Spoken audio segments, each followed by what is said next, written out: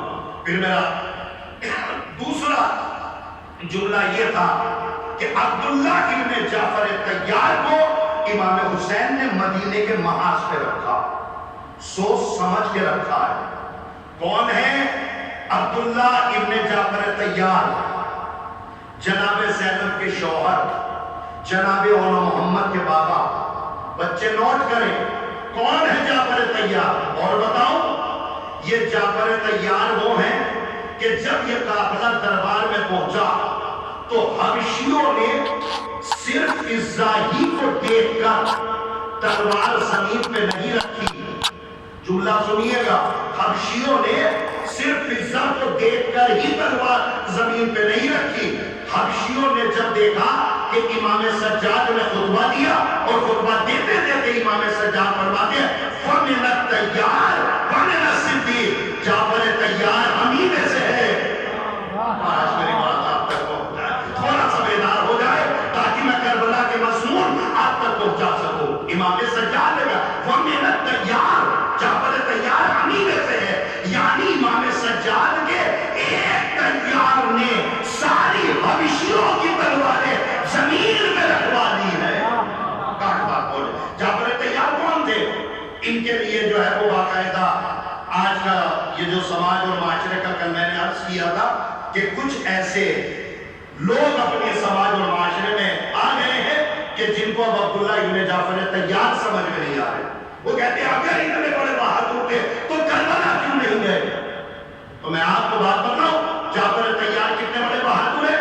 آپ نے تاریخوں میں پڑھا، استاد محترم علامہ سید ذیشان حیدر جوادی مرحوم اللہ مقامہ نے اپنی کتاب نقوش عصمت میں لکھا کہ جب سن 7 ہجری میں جناب جعفر طیار گئے ہیں اور سارے حبش کو کلمہ اسلام پڑھا کے حبش کو فتح کر کے واپس آ رہے تھے تو 7 ہجری میں ادھر سے جعفر طیار آ رہے تھے، ادھر سے علی خیبر کو فتح کر کے آ رہے تھے۔ 7 ہجری میں حبش کو فتح کر کے جعفر طیار آ رہے تھے، ادھر سے حیدر کرار آ رہے تھے۔ پیغمبر اسلام کہتے میری سمجھ ہی میں نہیں آتا میں خوشی کس کی زیادہ مناؤں، آمد جعفر طیار کی یا آمد حیدر کرار کی؟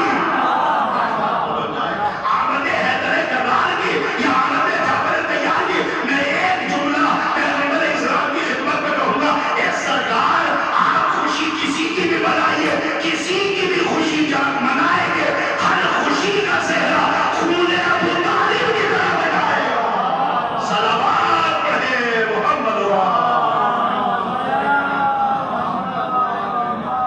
اب ظاہر ہے کہ عبداللہ ابن جعفر طیار یہ کربلا کیوں نہیں آئے؟ تو نوجوانوں سنیے، جناب جعفر طیار کی بہادری کے لیے مقتل نے اور کتابوں نے بہت کچھ لکھا ہے، لیکن اس کا اگر سب کچھ سمیٹ کے پڑھا جائے تو ایک جملے میں بات آپ تک پہنچ سکتی ہے کہ جعفر طیار اس مرد مجاہد کا نام ہے کہ جو لوہے کی چادر میں ہاتھ ڈال کر لوہے کی چادر کو چیر دیتا تھا۔ میں نے بہت بڑا جملہ کہا ہے اور یہ جملہ نہیں ہے، سکہ رائج الوقت ہے، 8 کتابوں سے پڑھ کے یہ جملہ بنا ہے جو میں نے آپ کو بتایا ہے کہ جناب جعفر طیار تھے کہ لوہے کی چادر میں ہاتھ ڈال کر لوہے کی چادر کو چیر دیتے تھے. ایک دن لوہے کی چادر چیر رہے تھے, جناب عبداللہ کے ہاتھوں میں لوہے کی چادر چبھ گئی, زخم بڑھ گیا, اتنا زخم بڑھا کہ بیماری پکڑ گئی, جس کو آج کے زمانے میں سیپٹک کا مرض کہا جاتا ہے. اب جناب عبداللہ ابن جعفر طیار کے ہاتھوں میں چونکہ سیپٹک ہو چکا تھا, جیسے یہ قبضہ تلوار میں ہاتھ رکھتے تھے, ان کے ہاتھوں سے خون کی لکیریں بن جاتی تھی. امام حسین نے جب یہ عالم دیکھا, اگر عبداللہ ابن جعفر طیار میدان کربلا میں چلا گیا, قبضہ تلوار پر طاقت کو دے دیا, تو اس سے خون کی لکیریں جاری ہو جائیں گی. لہٰذا امام حسین نے کہا, اے عبداللہ ابن جعفر طیار, تمہاری شجاعت پورا عالم جان رہی ہے, لہٰذا تم مدینے میں رہو. اگر کربلا کے بعد کوئی طاقت سر اٹھائے, کم سے کم تم کو اس طاقت کا اقرار کرنے کے لیے صلوات پڑھے محمد.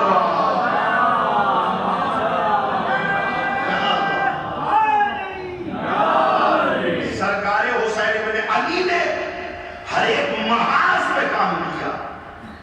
آپ ان محاذوں کی تحقیق کو پڑھیں اور خود مقتل کو پڑھیں. آپ ایک لمحے کے لیے غور کریں, شاید اگر بات پہنچے گی تو ہم عرض کریں گے.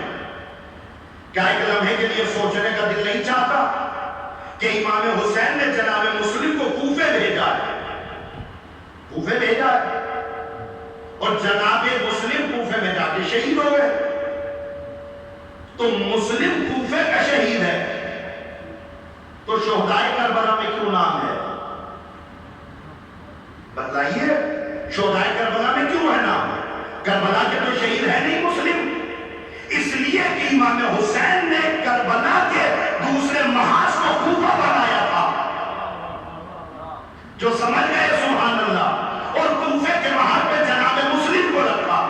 اس کا جواب کل ہم پڑھیں گے اگر وقت رہا, کہ جناب مسلم ہی کو کیوں بھیجا, یہ کل پڑھیں گے. لیکن آج صرف اتنی بات کہہ کے میں آپ سے اجازت طلب کرتا ہوں کہ امام حسین کے اوپر خط بہت سارے آئے. کہاں سے؟ کوفے سے آئے. خطوں میں کیا لکھا ہوا تھا؟ مولا آپ آ جائیے, یہی تو تھا. امام حسین نے بھیجا کس کو؟ جناب مسلم کو. آپ ابھی بیداری نہیں ہوئے. کوفے والے بلا رہے ہیں امام حسین کو, امام حسین بھیج رہے ہیں جناب مسلم کو. لفظ بدل کے آپ کے دلوں کے قریب آ کے جملہ کہہ دوں, کوفے والے بلا رہے ہیں معصوم کو. آپ عصمت کبریٰ عصمت صغریٰ کی میں بات کر رہا ہوں, میرے لفظوں پہ دھیان دیجیے گا. کوفے والے بلا رہے ہیں معصوم کو, امام حسین بھیج رہے ہیں غیر معصوم کو. اور ایسا بھی نہیں ہے کہ صدر عصمت میں معصوموں کی کمی تھی, گلشن عصمت میں معصوم نہ تھے. چوتھے امام بھی موجود ہے, پانچویں امام بھی موجود ہے. تو جب کوفے والے مسلم کو بلا رہے ہیں, معصوم کو بلا رہے تو بھیج دیجیے نا. لیکن امام حسین نے میری طرف دیکھیے, امام حسین نے معصوم کی جگہ پر غیر معصوم کو نائب بنا کر اس کربلائی قوم کو بتایا ہے. یاد رکھنا, معصوم کا نائب غیر معصوم ہو سکتا ہے. لہذا یہ کربلائی قوم اگر اس دور میں آیت اللہ خامنائی کیوں سمجھ میں نہیں آ رہے, آیت اللہ سیستانی سمجھ میں کیوں نہیں آ رہے, نہیں سمجھنا. ہر ایک آدمی ڈر رہا. میرے عزیزوں ایک جملے کو پڑھیں, جب معصوم کا نائب غیر معصوم ہو سکتا ہے. اور آپ اس جملے کو صرف جملہ نہ سمجھیں, بلکہ اس میں تحقیق کریں گے آپ, تو آپ کو بہت ساری معلومات اور بہت ساری گزارشات ملیں گی کہ جہاں پہ معصوموں نے اپنا نائب غیر معصوم کو بنایا, بہت ساری تاریخیں آپ کو مل جائیں گی. صرف یہ تو میں نے مثال دی ہے, ورنہ آپ پڑھیں گے تو بہت ساری چیزیں مل جائیں گی. لہٰذا میرے عزیزوں یاد رکھیے گا کہ کربلائی قوم کے لیے امام حسین نے جناب مسلم کو بھیجا. اور جناب مسلم کو بھیجنے کے لیے ایک جملہ پڑھوں گا, چونکہ وقت تمام ہو گیا, ایک جملہ پڑھوں گا بس, اور اس کے بعد مسائل پہ آتا ہوں. جناب مسلم کو کوفے کیوں بھیجا؟ ایک لمحے کے لیے سوچیں گے, جناب مسلم کو کوفے کیوں بھیجا؟ اگر کوئی صاحب یہ کہیں کہ بیعت کے لیے بھیجا, بیعت کرنے کے لیے بھیجا کہ بیعت لے لو مسلم جا کے کوفے میں. تو آپ مجھے بتائیے جو کوفی علی کے ہاتھوں میں بیعت کر کے 40 ہجری میں مکر چکے ہوں، اتنا کان نہ لگائیے کہ تقریر کا نور بھول جائیے کہ کوفیوں نے 40 ہجری میں علی کے ہاتھوں میں بیعت کی تھی کہ نہیں کی تھی. کتنی دیر تک ٹکے رہے یہ کوفی؟ امیر کائنات کی شہادت کے بعد یہ سارے کے سارے جو ہے وہ اپنی بیعت سے منہ موڑ کے بیٹھ گئے کہ نہیں بیٹھ گئے؟ تو جو کوفی معصوم کے ہاتھوں میں بیعت کر کے نہ رکا، وہ مسلم کے ہاتھوں میں بیعت کر کے کیا رکے گا؟ تو جب اتنی بات آپ کی سمجھ میں آ رہی ہے، مجھ جیسے طالب علم کی سمجھ میں آ رہی ہے کہ جو معصوم کے ہاتھوں میں بیعت کر کے نہ رکا ہو، وہ مسلم کے ہاتھوں میں بیعت کر کے کیا رکے گا؟ تو کیا امام حسین کو نہیں پتا تھا کہ یہ کوفی رکیں گے کتنی دیر مسلم کے ہاتھوں میں بیعت کر کے؟ امام حسین آواز دیتے ہاں میں جانتا ہوں مولا، جب آپ جانتے ہیں تو پھر یہ بیعت کے لیے مسلم کو کیوں بھیج رہے؟ امام حسین کہتے ہیں میں نے مسلم کو بیعت کے لیے نہیں بھیجا ہے. جب مسلم کو بھیجائیں گے اس وقت کی تاریخ پڑھو اور تمہاری سمجھ میں آ جائے گا ہم نے مسلم کو کوفے کیوں بھیجا. یہی وجہ ہے جب مسلم کوفے میں پہنچے ہیں خانی کے لیے اللہ سے گلے مل کے کہتے ہیں مجھے مختار نظر نہیں آ رہا ہے. آج میری بات آپ پر بہت، اس جملے کو ایسے شاید پڑھ دیا جائے تو پیچھے کا مجمع بھی بولنے لگے. امام حسین نے جناب مسلم کو کوفے اس لیے بھیجا تھا کہ ایک شیر ہے جو سو رہا ہے، مسلم جا کے اس کو جگاؤ. اب شاید اس جملے پہ بھی خاموشی رہ گئی، اب میں اس جملے کو بھی واضح کر دوں، اگر وقت زیادہ ہو جائے معاف کیجیے. ایک شیر ہے جو سو رہا ہے، مسلم کوفے میں جا کے اس کو جگاؤ. کون ہے جناب مختار؟ بڑے بڑے لوگوں نے بڑی بڑی باتیں پڑھی ہیں. میں بڑا آدمی نہیں ہوں، نہ میں بڑا خطیب ہوں، میں طالب علم ہوں. جناب مختار اس مرد مجاہد کا نام ہے کہ جو سیاسی بھی تھا، جنگجو بھی تھا. توجہ، مگر امامت کو موتی بننا چاہیے تھا، منمانی کرنے والا بندہ نہیں چاہیے تھا. یہ جملے کی وضاحت کریں گے ہم. جناب مختار سیاسی اعتبار سے بڑی پیشن گوئی کرتے تھے. تاریخوں میں ملتا ہے کہ جناب مختار نے جب امام حسن نے حالات کے تحت صلح کر لی تو جناب مختار نے صلح امام حسن میں امام حسن کا ساتھ نہیں دیا. کھیتی کرنے کے لیے، زراعت کرنے کے لیے باہر نکل گئے، مگر پیشن گوئی کر کے گئے کہ معصوم کا قاتل معصوم کے گھر میں ہے، اور وہ نکلا تو پیشن گوئی جناب مختار کی صحیح تھی. مگر جناب مختار نے صلح امام حسن میں امام حسن کا ساتھ نہیں دیا تھا، کھیتی کرنے کے لیے باہر چلے گئے. جب صلح امام حسن کے نتائج آئے، گلوں میں ہڈی پھنسے، تو بیدار ہو کے سنیے گا تاکہ کینچی نہ چلے. توجہ چاہا، چونکہ میں بڑی عظیم بات کر رہا ہوں، اگر ادھر ادھر ہو جائیے تو مجھے نہیں پتا کہ کون کیسا عقیدہ لے کے جائے گا. توجہ چاہ رہا ہوں، جب جناب مختار نے صلح امام حسن میں امام حسن کا ساتھ نہیں دیا اور کھیتی کرنے چلے گئے، پھر صلح امام حسن کے نتائج آئے تو نتائج اچھے تھے، تو جناب مختار کو شرمندگی ہوئی کہ مجھے صلح امام حسن میں امام حسن کا ساتھ دینا چاہیے تھا، مگر میں نے ساتھ نہیں دیا. اسی شرمندگی کے عالم میں جناب مختار نے خواب دیکھا کہ محشر برپا ہے، حساب و کتاب ہو رہا ہے، جہنم کے فرشتے مجھے جہنم کی طرف ڈھکیل کے لے جائے، آگ کی شعلے، آگ کی لپٹیں مجھے لپکنا چاہتی ہے، مگر ایک پیچھے سے ایک ہاتھ آیا جو مجھے کھینچ کے لے کے چلا گیا. میرے عزیزو، اگر اتنی محنت میں کر رہا ہوں تو تھوڑا سا آپ بھی محنت کر دیں. میرے عزیزو، میں تو مختار نامہ پڑھ رہا ہوں، آپ مختار نامہ دیکھ چکے ہیں. یہ سب کے سب مختار نامے میں آپ نے دیکھا ہے، میں کوئی الگ سے بات نہیں پڑھ رہا ہوں. توجہ، تو جناب مختار نے عالم خواب میں دیکھا کہ مجھے جہنم کے تہانے پہ لے جایا جا رہا. تو جناب مختار سمجھ تو گئے تھے کہ میں نے صلح امام حسن میں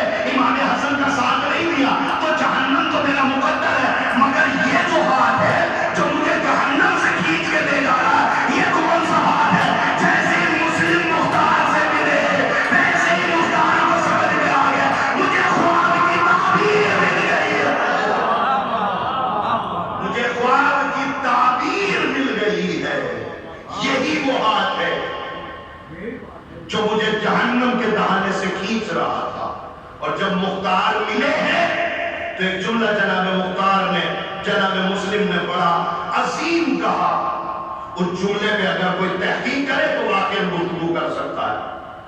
وہ جملہ کیا تھا؟ مختار مبارک ہو، تمہیں نگاہ امام نے چن لیا۔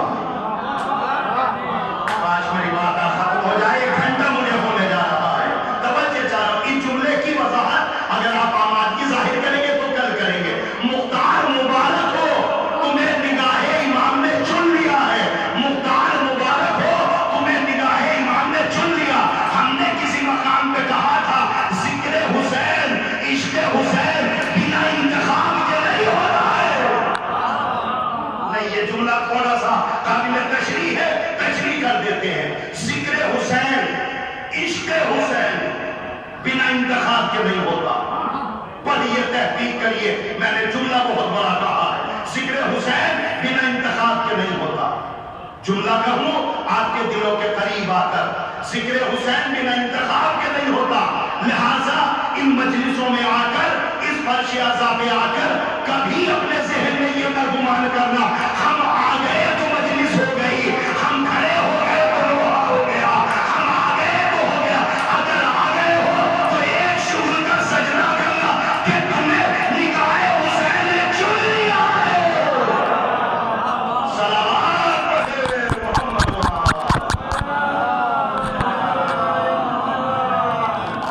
مختار مبارک ہو، تمہیں نگاہ امام نے چن لیا۔ ایک شکر کا سجدہ اس بات پہ بھی ہونا چاہیے، مبارک ہو تمہیں نگاہ حسین نے چن لیا، ورنہ اس فرش اعضا سے باہر پوری دنیا ٹہل رہی ہے۔ وہ تو نہیں آئی، وہ تو نہیں آئی، آپ کیوں آ گئے؟ تو کبھی نہ کہنا ہم آ گئے ہیں، آ نہیں گئے ہو، لائے گئے ہو۔ بات آپ تک پہنچ جائے، آ نہیں گئے ہو، کبھی تم اس ولولے میں ہو کہ ہم آ گئے، آ نہیں گئے ہو، لائے گئے ہو۔ تمہیں نگاہ امام نے چن لیا۔ اسی لیے ہم نے مسلم کو کوفے بھیجا تھا تاکہ یہ جو شعر ہے اسے جگایا جائے، تاکہ کربلا کا منتقم کربلا سے پہلے تیار ہو جائے۔ اس جملے کو پہچانیے گا، کربلا سے پہلے کربلا کا منتقم تیار کیا ہے حسین بن علی۔ کیا مطلب؟ کربلائی قوم کو سیکھے گی، کربلائی قوم یہ سیکھے کہ اگر یہ چاہتے ہو کہ ہماری قوم میں ڈاکٹر، انجینئر اور سیاسی لیڈر پیدا ہو تو تیاری ہمیں آج ہی سے کرنی ہے، تب جا کے 20 سال کے بعد کوئی ہمیں ڈاکٹر ملے گا۔ کن فیکون سے کربلا نہیں بنی ہے، منصوبہ سازی سے بنی ہے۔ امام حسین نے بتایا ہے کہ وہ قومیں تباہ ہو جاتی ہیں جو قومیں منصوبہ نہیں بناتی۔ لہذا منصوبہ سازی کرو، اپنے بچوں کو آج کے دور میں پڑھاؤ، اپنے بچوں کو آج کے دور میں سیاسی لیڈر بنانے کی کوشش کرو۔ جب آج انہیں اس میدان میں ڈالو گے تب یہ 20-25 سال کے بعد بڑے ڈاکٹر بن کے آئے، کیونکہ منصوبہ بنائیے جو امام حسین نے ہمیں سبق دیا۔ کربلا کا منتقم امام حسین نے جناب مسلم کو تیار کیا، اسی لیے کربلا کا پہلا شہید ہے مسلم کہ جس کے اوپر زینب نے آنسو بہائے ہیں۔ کربلا کا